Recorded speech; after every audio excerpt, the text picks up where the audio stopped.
One of our favourite sayings is, you don't know what you don't know. And in this episode, we're sharing with you some of the surprising things our students have learned that helped them to get where they wanted to be. Welcome to Your First Home Buyer Guide, the podcast for first home buyers who want to get it right. I'm Megan and that was Veronica. We're both buyer's agents and probably old enough to be your mums. But that's a good thing because between us, we've got over 40 years experience and we are going to share with you bucket loads of stories about avoidable mistakes. Together, we're going to make sure that you get unbiased and real information that you can rely on so you can get where you want to be without missing a step. Now, we've got loads of great tips for you in this episode, and if you'd like more useful tools, head over to the website homebuyeracademy.com.au. There you'll find free checklists that you can download, a free mini course on how to price a property, and our Where to Buy workshop for only $39. Priceless stuff, really. Bargain. But before we get into the interesting stuff in this week's episode, here's the boring bit, the disclaimer. You, of course, know that nothing in this podcast is to be taken as personal advice. We always recommend getting the advice of an expert in their field of expertise. Now, we've done our very best to ensure that the content is correct at the time of recording, but things change. So check with the relevant government authority or your advisors to get the most up-to-date information.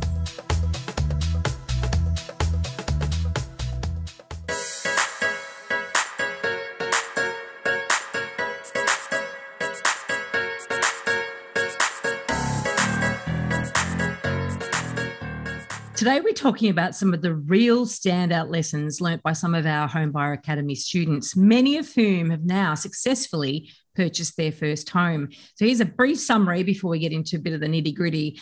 Mike learnt to stop fighting the things he couldn't control and focus on those he could. James recovered from doing things in the wrong order and realised just how close he'd come to buying the wrong property, not once but twice.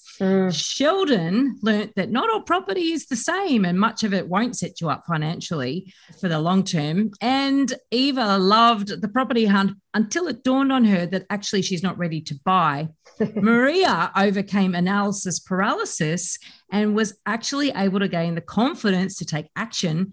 And then lastly, Paul discovered that he was looking in completely the wrong suburb because he was focusing on all the wrong things. But before we get into that, Megan is sitting in front of this very unusual looking house. Once again, if you're not watching the video, you just have to go with my description of it. What's this one? This is part of a Netflix series about amazing coastal homes, and it's really polarising. So some people find it fascinating, and from an engineering perspective, I think it's phenomenal that it sits into the side of the landscape like it does.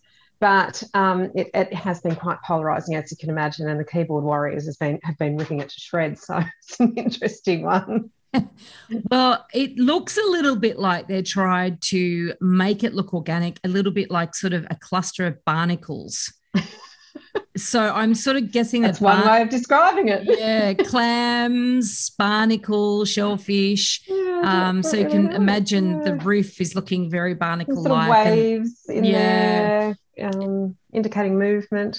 There's actually this property down at Cronulla that it's been on the market twice in recent years, and honestly, it would make me want to move back to the Shire, right? I can't remember the name. I think it's called the Shell House. It was built in the 70s, and years, I used to live in Cronulla, and I used to do the Esplanade Walk. It's right down on South Cronulla, and it is like this big, giant white shell. Right. And it's fabulous. Like I have to find a picture of that for you for this. Let's do it. So the barnacle house is I prefer the shell house to the barnacle house, but this is an interesting house. Anyway, stay tuned. Let's get into what our students have been learning. Yeah, and look, our members have shared some really surprising lessons they've learnt through their Home Buyer Academy membership, and how those lessons have helped them achieve their dreams a lot sooner than they thought, or even made them sit back and think and recalibrate, which of course is a very, very important step in the whole process. But do you remember when Mike talked about how much he resented the market? Yes. Like he was, and you categorise this very well. He was waging a one-man war against the property market as prices were actually rising. And when he found, really intelligent man, highly educated, had been employed for a long time. And a very patient wife too, and a just very quietly. patient wife who could laugh it off sometimes, but I think she got to the point where she needed some external help.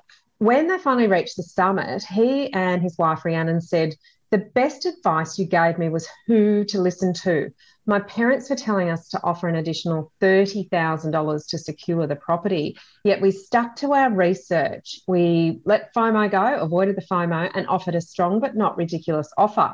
Now, hopefully, that meant at the time they were writing this that they could sign the contracts. And they did. They had signed the contracts, they've purchased the property, and they are living the life that they had planned for themselves. I'm so excited for them and so proud of him for putting that to the side.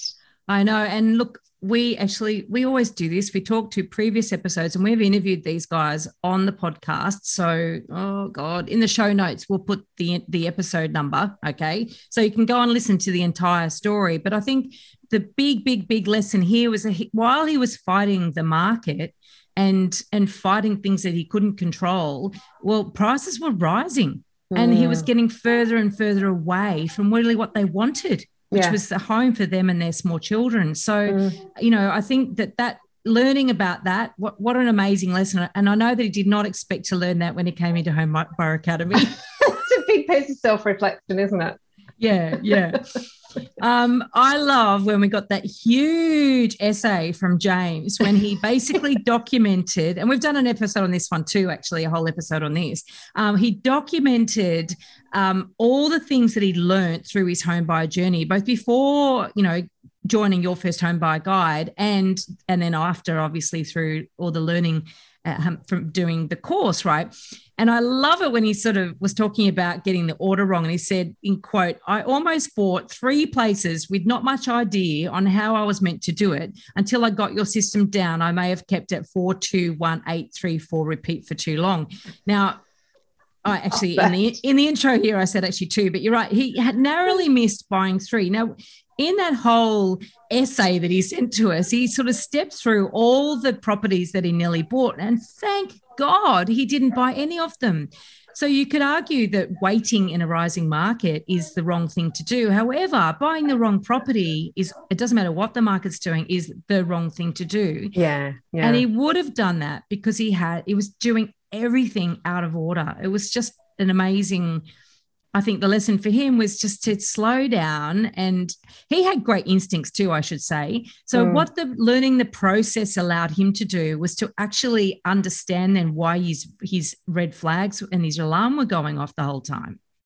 Yeah, which was great that it was going off. And as you say, the instincts were good, but you can't just rely on your instincts when it comes to property. You have to systemise the process that you're going through to make sure you don't miss any steps in the due diligence. And I think that has never been so important as it is.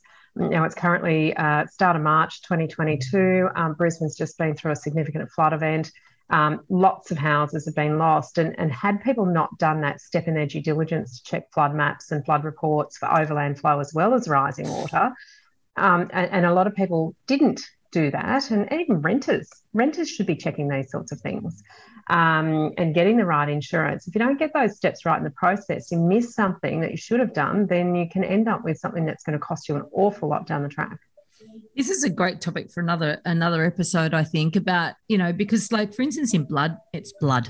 Bushfire blood is like blood spills, I guess, but bushfire zones, I'm thinking flood and bushfire, I'm getting it together. In bushfire zones, after some catastrophic fires, there's some areas that won't be able to be rebuilt. And in New Zealand, for instance, with the earthquakes in Christchurch, there's areas there that can't be resettled. So I wonder if that will actually happen with some of these flood areas. But anyway, as I said, another topic for another podcast. It most certainly is. Look, addressing common false assumptions is something that our members actually feed back to us that is a real eye-opener for them. And Sheldon told us that they found that, and I'll quote him, "We found that we developed a different outlook on property, learning that not all property is the same, and doing your homework will help you choose property with your head as well as your heart." And I think that's really important because both of those aspects of human nature are really involved. You can't have one without the other, because if you make investment decisions that are just based on numbers, then you'll miss the human aspects of the property that people do or don't like. And that can affect its rentability and its long-term growth potential. So I think that's an important one, is to sometimes we hear things from people, we read things in magazines, we see things online, and they're things that people have assumed or heard, and even create some biases against or for things. And sometimes you've got to throw those out the window and start from scratch and just and particularly when it comes to different areas. I know people who haven't lived in, say, Brisbane for 20 years, and you talk to them about a suburb that has gentrified and really is, coming along quite strongly. And it's so hard for them to get their head around how different it could be now to what they knew it was 20 years ago. In places like Footscray, Melbourne, and about what was the one in Sydney that you were telling me has gentrified quite a lot? But Marrickville is a classic. Marrickville, Newcastle, Mayfield. Hasn't Mayfield been gentrified? But it used to be like the worst I lived place. in Mayfield in 1993 when I was at uni. And it was the most disgusting. I lasted 6 months. It was the most disgusting place, but now quite sought after and offers an awful lot for people. So changed significantly. So I think getting rid of some of those false assumptions or old biases, just so valuable. And the idea that you should only make investment decisions with your head and focusing on the numbers. And I think that that's a great one that they very early on went, light bulb went off for them, how important. Emotions are important. And I'm not talking FOMO's emotion, like it's really, that's fear is an emotion. There's the right emotions to harness with property. There's those to avoid. And as Megan was saying, those emotions those properties that develop an emotional response in buyers and tenants, they're important things to understand. If you try to make all your decisions devoid of emotion, you will make mistakes, because particularly with spruikers, property spruikers love to come at you with numbers and data that supposedly supports these really sensible... It's often the cost of a coffee, isn't it? That's the most common one that I think people, just for the cost of a cup of coffee, you could own this investment property. In a growth corridor, all these sort of words that make it sound like you're making... Veronica? What's growing in that corridor? The number of properties. The developer's bank account. So the idea that you do have to engage your head and your heart, and I love that was and they live true, and they've done that in the property that they purchased, which is great. Yeah, absolutely. Now, this was a really interesting outcome, because didn't see this one coming. But no, when most people want to start working with us and start learning the things that we have, Eva didn't end up doing the whole Your First Home Buyer course, the Your First Home Buyer guide. She did the original Where to Buy workshop. She was one of our original beta workshop participants. And after going through that and following also some of the pointers that we gave her, she actually came back and went, she said, I feel that buying a property might finally not be the best investing option for me at this stage of my life. Now I have to educate myself about investing in funds and shares, which is a brand new world for me and not as fun as looking for property. I will try to do it right. So one day I'll come back and with a better budget so we could choose a decent property. So what she really valued, that sort of, I guess, the honest approach that we have, because let's face it, a lot of other buyers agents and people in this space, they play on the idea that do the deal. Yeah, the acquisition is the end goal, end game. It isn't. And she realized that she couldn't afford to buy a really good asset.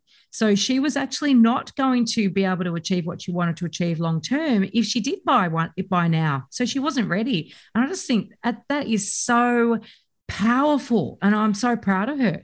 I am too. I'm so happy for her that she was able to make that decision before she made the wrong decision about a property, because property is not liquid. It's not something that you can liquidate very quickly. There are a lot of costs going in, there are a lot of costs going out. So it's not something you can trade in very freely and easily. So sometimes that self-reflection up front before it's fun. Some people love looking at property. Look, buy, window shop. I love this one. Fixing analysis paralysis. Maria was a fantastic sponge of for information. She asked lots of questions, was really interested in the background behind things and how things happen and so forth. And she said I had already done so much research, but you helped me tip over the edge and gave me the confidence I needed to know that it seemed what I was doing was right. And you answered my questions, which helped me feel better about what I was doing. And for some people, you can be a bit overconfident when it comes to property. We certainly see that a lot, don't we? People with too much confidence and too much, I know what I'm doing. Maria, on the other hand, was very good at gathering information and, bringing that into her thought processes.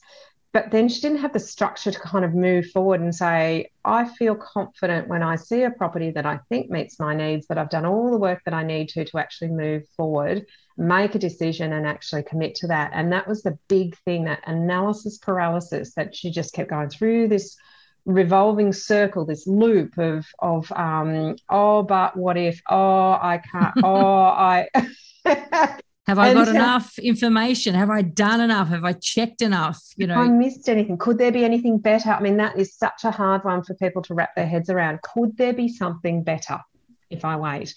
And we always say to people, look, there'll always be another property, but will it be better? Well, it'll have its pros and cons as well, won't it? Exactly right. They do. I think that I love the fact that she wanted to gather the information. She respected the information. She saw that this was a big, such a big step, buying any property, let alone your first property. And so she respected how important that is. And but at the same time, it's like, but how do I know I've done enough? And that's where your first home buyer guide is so powerful, because it does. You can never do everything, but I tell you what it does do. It makes sure that if the gaps to your information are known and you're okay to deal with that, then that's a hell of a lot easier to jump off the abyss into the abyss than if you don't know what you don't know. And I think that's, we started this off, Megan started this off with her favorite saying, which is, you don't know what you don't know. What we're trying to do is let you know what you don't know, so that you can then say, okay, I'm happy with the bits I don't know now, because I know what it is I don't know. You know what I mean? So it's sort of a bit of a paradox there, but that's a great outcome. And our sixth lesson from students, and there are so many more actually, even as we're doing this, I'm thinking about Sharon, I'm just thinking about so many other of our students that also, Anthony, there's just so many more that also had these great lessons, but these are just some of the more surprising ones. Paul's comment after doing he did the Where to Buy workshop for investors. Or rent investors, right? He said, I learned a few things which I didn't already know, not the least of which was my preference towards a suburb that has a HISTA rating of negative 20,000. Now, it's a slight exaggeration. Let's just say a hipster rating isn't that important. No. But what he was basically, he'd been using wrong metrics to consider suburbs to buy in. And particularly when you're looking at as an investment, or even if you're on the stepping stone strategy where, because let's face it, most people's first home is not going to be their forever home, so you have to be able to look at any property you're buying with an investor's eye, because you really want it to go up in value. You want it to do well so that you can then use that to leverage off that or bounce your way up the ladder. And if you don't buy in a good area or a solid area, which has got these foundations underpin, ongoing capital growth, then you're going to basically white ant your entire strategy. You'll get stuck, right? Yeah, or go backwards. And that's the thing that we really want to make sure people avoid, is making those bad decisions that actually end up putting them in negative equity positions where they actually have to tip more money in just to keep the loan alive. One of the things that you will learn if you do the Where to Buy for Rent Investors workshop, the tutorial that is that you will actually learn how to research areas and what is important. And that's the thing. If you're focusing on data and, that's not important, like rental yields, for instance, it's misleading, because what you need to look at is the data underlying that, what the demographics are, the economy of an area, the amenity of an area, the evidence of gentrification in an area, the actual socioeconomic score of an area. There's so many things that are really very, very, very, very important to look at, that if you're looking at the wrong metrics, you can easily buy in an area that's, just not going to perform the way that you really need it to perform. And at the end of the day, an investment property is about performance. And for most people, it should be about the capital growth performance. Now, we're sitting in a really purple patch at the moment, most of the way around Australia, actually. There are very few property markets that haven't experienced an upswing during this post-COVID we're not in post-COVID, are we? We're still COVID. Post-lockdown. During this COVID reign of activity and pushing up of prices as no one leaves the country. So we're kind of swelling from within with demand. But that in and of itself isn't an indicator that an area is good, because this is one of the few occasions where all boats have risen with the tide. That's not always the case, because if there's a leaky boat, it ain't going to rise with the tide. And that's what we find with some areas that haven't got those fundamentals, that you're using the wrong metrics. If they are leaking, your ability to keep up, let alone keep ahead of a rising market or comparative, the opportunity cost of having not bought the right property is far greater when you don't get the metrics right at the start. We get left behind, and one of the things that, we talk about the ripple effect, for instance, and people like to think, the ripple effect for property, that's the next best suburb, the next suburb that's going to take off.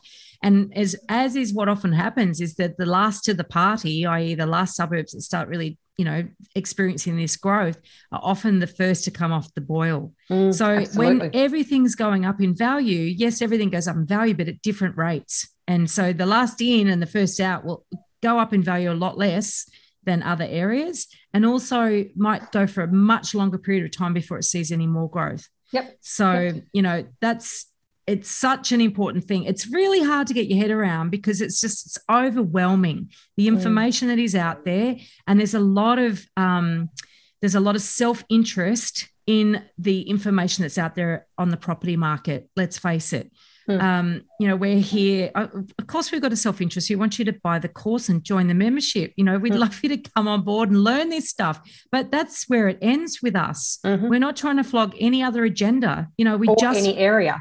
No, God, no. The big thing I think that we want to get across is doing this course isn't about getting you to buy in a specific location. It's about getting you to think through what is the right location for your particular goals, budget, time frame. But also through that process, making sure that you're thinking about things from the right point of view. There's no use going into property if you're only in it for 2 years. Yeah. It's not enough time. It is a long, boring game. It is. It's not boring sort of after a few years when you've done well and you go, actually, this feels good now. Nothing replaces the work. There's no shortcut, no silver bullet. Every now and then somebody lucks it, but it is luck. If they haven't done the work. It's not a strategy. Anyway, we hope you enjoyed these 6 surprising lessons from our students. And if you want to explore what your first home buyer guide has, we've actually just very recently opened it up to basically a membership, which means that you can buy the course, and that means you get lifetime access to every single tutorial that we create. So that means that past and future. Yeah. So that means, you literally lifetime, right? And then you also, if you do decide to do that, when you're at the pointy end of negotiations, when you actually need the help, more one-on-one help, you will have access to that support as well. So this is something very, very new that we have launched. You can jump on the website, Home Buyer Academy, and look in the membership tab. In this episode, we've covered a very small part of our 10-step online course for first home buyers. If you would like to learn more about the process and how to buy without making a mistake, then head over to our website, www.homebuyeracademy.com.au. Don't forget to subscribe to the podcast so you won't miss an episode. And if you like what you've heard today, please give us an iTunes review. 5 stars would be wonderful. It will help others find us as well. Thank you for joining us. We hope you found this really useful. And if you have, please share the love with others who you know are in the same boat. We'll be back next week with some more priceless stuff.